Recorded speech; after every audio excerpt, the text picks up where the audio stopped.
Hello, my friends. How are you doing?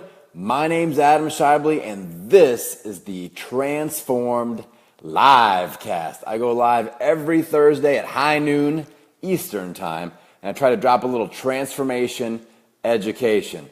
Now, if you guys don't know me, again, my name is Adam Shibley, and I am on a 1 million pound mission. Let me explain. I used to weigh 327 pounds. All right, so I've lost over 100 pounds myself, and that was several years ago.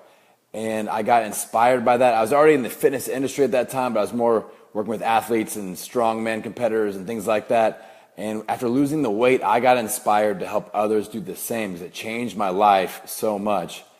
So I taught people in my hometown through personal training and group fitness and boot camp products. And I taught them the fundamentals that I learned by losing over 100 pounds. In a 5-year time span, those fundamentals and those programs produced over 35,000 pounds of results for my hometown, which is pretty cool. So now I'm on a 1 million pound mission by bringing all those fundamentals online and doing Facebook Lives like this, doing my podcast, doing my blog, all my online free courses, my online coaching, things like that. I want to produce 1 million pounds of results, and you guys are going to be a part of that. So later on, I'll tell you how you can donate some of your weight to my 1 million pound mission. But let's get started. We are going to talk about what I call the 4 lies that we tell ourselves about not having enough time to invest in our health, in our wellness, in our nutrition, in our fitness. All right, so I'm going to bring it at you a little bit this week. I'm normally a super friendly, nice guy, but this week I got to tell you like it is a little bit because these 4 lies are killers. They're momentum killers, they're transformation killers, and they just make you just sit and waste time. The whole issue is you don't have enough time.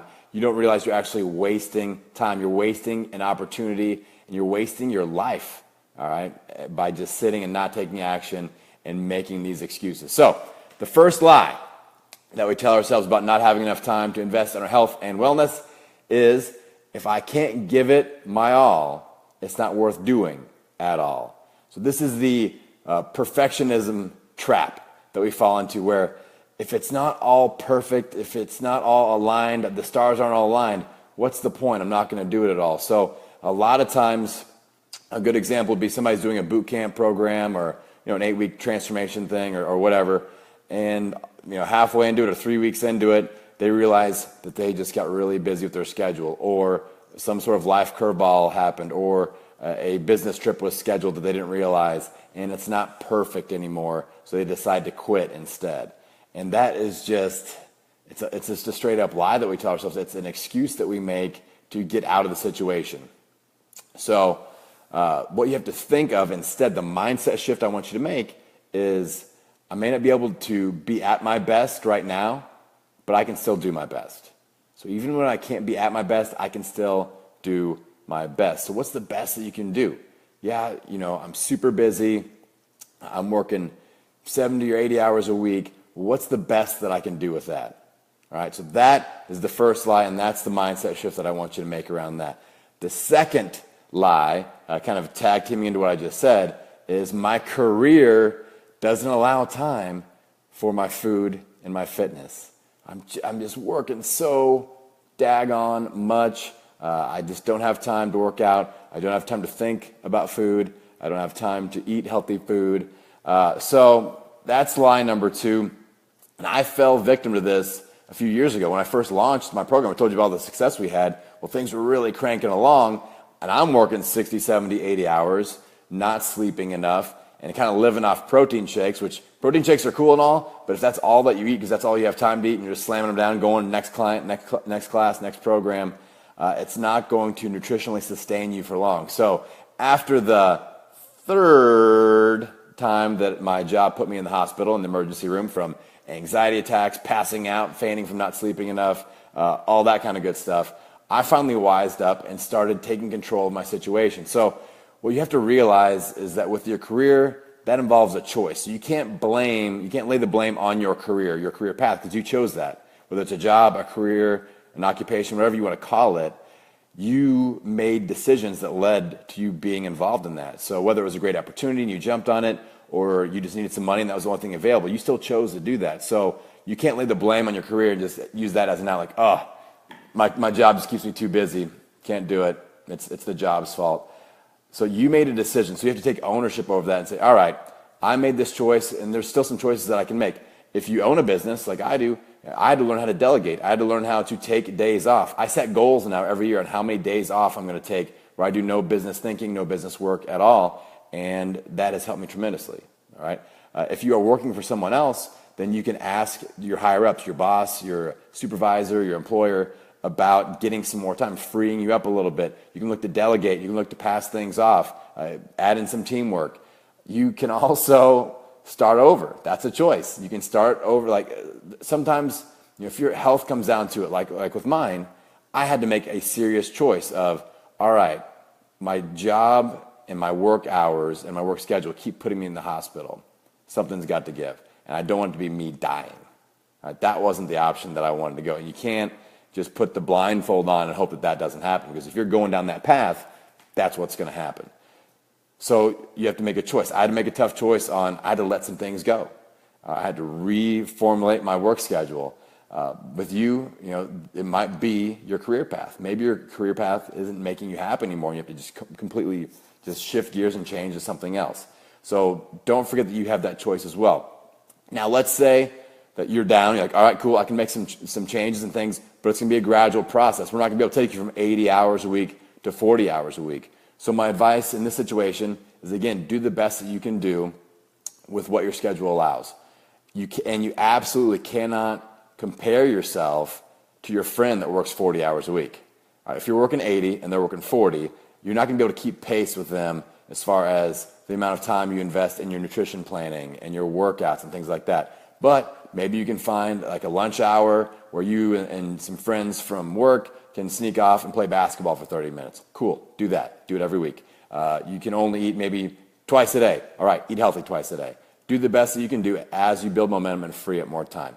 That's my mindset shift for lie number 2. Lie number 3, I get fired up about this one. My kids are keeping me too busy. I get this one a lot. If you just go on Facebook this weekend, and you'll see some parent complaining about their kids keeping them too busy, like with baseball and stuff like that. And my mindset shift with this is that your kids are a part of your why. They're not a part of the why not. You can't use your kids as an excuse as to why you're not in great shape or why you're not spending time investing in your health. It's just not the way it goes, folks. We are adults. We chose to have kids. We chose to raise them. You can't use them as an excuse as to why you're not getting in shape. Let's use the baseball analogy. It's baseball season. I've got a lot of people, what I call putting on their complaining pants about sitting in the bleachers for hours on end. So what can we do? First off, with your food, there is this awesome invention called a cooler that you can put food in. It will keep your foods fresh and tasty all day long. You can get ice replenishment on there. Usually they have that at the baseball field as well. And so use that new invention called the cooler for your food. Pack non-perishables, and you are all set. With the activity, you just have to remember that you are outside. You're outside. You can move around. You can walk around, do laps, walk up and down the bleachers in between innings, whatever. I also invented a game that you can use, and this is in my blog post, and I talk about it in the podcast as well. But I don't remember the exact breakdown, but it's something along the lines of when a pitcher throws a ball, you do a burpee. When they throw a strike, you do a squat. And then if they get a hit, then you do a push-up.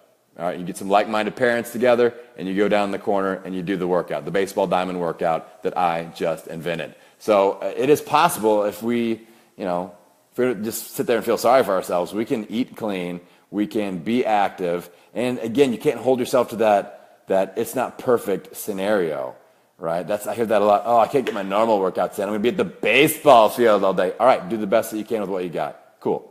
Make progress, not excuses. Just move on. What do you got? Let's work with that. Cool. All right, so that is number 3. Number 4, I don't have time to meal prep and eat healthy. Now, I know that I'm kind of like using my funny voice when I do these lies, but people we do these all the time. We do these all the dang time. So I don't have time to meal prep and eat healthy. So eventually you're going to have to go to the grocery, right? Eventually you will have to go to the grocery store. We kind of tie back into line number 1 about things not being 100% perfect. So when you go to the grocery, you shop for healthy things. When you eat healthy. Build up the momentum and don't just sit and feel sorry for yourself that, maybe you can't meal prep as often as I do because this is my career and this is what I do, but you can meal prep, every other week and be real solid about it. A tip that I've got for you, a lot of people go to the grocery every single week. I'm an efficiency nerd, as most of you know. So I'm always thinking about how can I get more efficient? How can I become more efficient with everything that I do? It's just an obsession that I have. So with grocery shopping, I've been going every single week. I go on Saturdays, and I was like, you know what? I can knock this out every other week, easy. I just buy twice as much. I know what I need. I know what the family needs. I'm good to go. So that would be, if you go every single week, that would be an option where you could go every other week. You know what you need. You buy double because it covers you for 2 weeks. And then that off week you can use as a big meal prep weekend. So instead of taking time to go to the grocery, use that same amount of time for maybe working out or for meal prep. And that's a way you can build your base. Really, when you don't have enough time to meal prep or eat healthy, it's about you suck at being organized. for pretty much all of these, being kind of sucky at being organized is a factor, for sure. All right, so we just have to get a little bit better.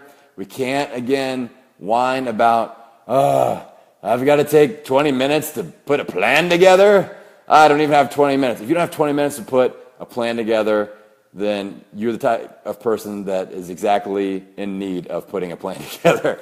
All right? Or as Tony Robbins likes to say, something along the lines of, if you don't have 10 minutes a day for yourself, then you don't have a life. So we need to change that. So spending 20 minutes to put a 28-day plan together. I love recommending my Transformation Battle Plan Workbook. It's a free tool that I put out there on my website, transformationcoach.me. You can check it out. But putting a 28-day game plan together allows you to go into default mode where you don't have to make these constant decisions all the time, where it's like, okay, what am I going to eat now? What meal plan am I following today? Those things are all taken care of. You spend 20 minutes, map it out, and then you don't have to run head on to these decisions one at a time, and that wastes a lot of time, a lot of stress. A lot of stress happens, a lot of mental energy is wasted. Another tip that I have with the meal prep is that so many people just cook for one meal. And I'm like, all right, why would I do that? If I'm not cooking for at least 2 meals at a time, then I feel like I'm completely wasting my time. So a common scenario that I'll have in the old Shibley kitchen here is I'll cook up a pound or so of grass-fed beef with vegetables mixed in, and that's to get me 2 to 3 meals. At the same time, I'm tossing some chicken breasts or chicken thighs into the oven. That's going to get me several meals there. And then I'm also hard-boiling eggs on the stovetop. So that's 3 different things going. And, I set my timers correctly, so I know what's coming out when, so everything's cooked properly. But it takes all the same amount of time as me just sitting there making my grass-fed beef. So instead of having one meal, I've got lots and lots of meals, and it takes the same amount of time. So we have to learn how to be more efficient and find those little pockets and those little tricks where you can pull out some extra time and just a little bit of extra focus, a little bit of extra organization, and we are good to go. So those are the 4 lies. If you missed part of this, I'll post the replay, but I also highly recommend that you check out the blog post and podcast I just put up. You can go to my website, www.transformationcoach.me, and at the top you can see the blog and podcast link, or you can just scroll down. There's only like 4 things on the website anyway, and you can find the blog very easily. It's number 47, episode number 47. The blog and the podcast are very similar, but the blog has all the extra links to added information, the freebies, the downloads, all that stuff. So that is there. If you're watching the replay, I'll post a link where you can just click like learn more, the little button at the bottom of the screen. You can click that and it'll take you right to where you can check out the blog post and the podcast. If you guys do check out the podcast on iTunes, please leave me a review. That is super awesome. It helps me. It's going to help me with my £1 million Mission, right? I talked about that at the beginning. I'm on a £1 million mission. I want to bring £1 million of results through my online programs, my live cast, my coaching, and all that good stuff. If you guys want to take part in that, if you want to donate a little bit of your weight you can check out my brand new Transformation Foundation course. I've got it on sale through the end of the week for all of my online friends. And you can just go to my website again, www.transformationcoach.me. The top of the page, you can see the Transformation Foundation course, and you can click on that. Use the promo code COACH, all capitals, COACH, not couch. It's COACH. Don't enter in couch. That's the wrong word when we're talking about fitness. So enter in COACH, you get 50% off on that. I think that's it. I appreciate you guys hanging out with me on the Transformed Livecast. As always, I want you to get there and own it every meal, every workout, every day. I'll see you next week.